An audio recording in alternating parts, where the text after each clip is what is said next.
Welcome to Intro to Histology, Exocrine glands, where today we're going to be talking about the classification of the exocrine glands, which mainly focuses upon the structure as well as the secretion. So looking here, it's very simple. You can see there's a bunch of terminologies, but here's how you can remember them. The first way is the complexity of the branching, which comprises of the simple and the compound. So simple refers to basic. It's not highly branched, whereas compound is the opposite of simple. Compound refers to something that is complex. There's multiple ducts as well as circulatory portions. And the rest over here, they're all shapes. So tubular refers to tubular in shape, specifically the secretory portion. If it's coiled, that means it's coiled, and if it's branched, that means there's multiple branching ducts. And finally, if there's acinar, it refers to something that is round and sac-like structure. And later on, when you see the picture of the acinar glands, you'll notice how they remind you of grapes. Alright, next up we have secretion. Secretion, there's only three: mucus, serous, and mix. Mix is a mix of mucus and serous, obviously. So now let's take a look at the actual glands. So the first thing here is the simple tubular glands, which you can find in the intestinal glands. So intestinal glands also have goblet cells, which secretes mucus. Next up, we have the simple branched tubular glands. Example would be gastric glands, which are found in the stomach.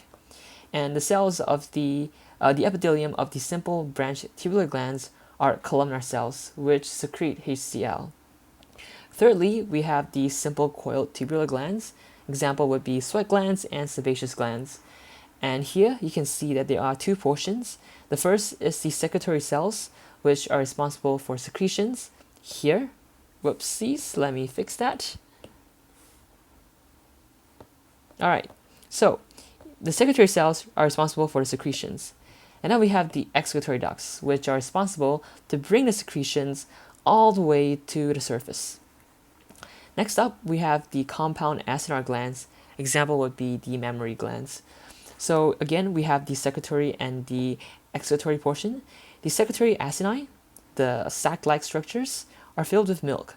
And then you have the secretory ducts, which have stratified epithelium. Next up would be the compound tubular acinar glands, or we can find them in the salivary glands, also known as the parotid glands, submandibular glands, and the sublingual glands. And so here you can see the secretory acinar glands, the secretory tubular acinar glands, which are tubular in shape. And here you can see the excretory ducts. They're simple cuboidal, simple columnar, or stratified epithelium. So there's a mix of all. And finally, we have the secretory products. The first of which would be the mucus glands. Example would include the goblet cells, or the foveolar cells, Brunner glands, or esophageal glands. So the goblet cells are found in the intestinal mucosa, whereas the foveolar cells are found in the gastric mucosa. The Brunner glands are found in the submucosa of the duodenum. And yeah, as the name implies, the mucous gland secretes mucus. Then we have the serous glands, which secretes watery secretions that contain enzymes. Example would be the parotid glands and the intestinal glands. And if you still remember, the parotid glands is one of the main salivary glands. Finally, we have the mixed seromucous glands. Example would be the submandibular glands and the sublingual glands. Again, they are also part of the salivary glands. And that is it for Intro to Histology, Exocrine glands. If you want to support this channel, leave a like, subscribe, bye.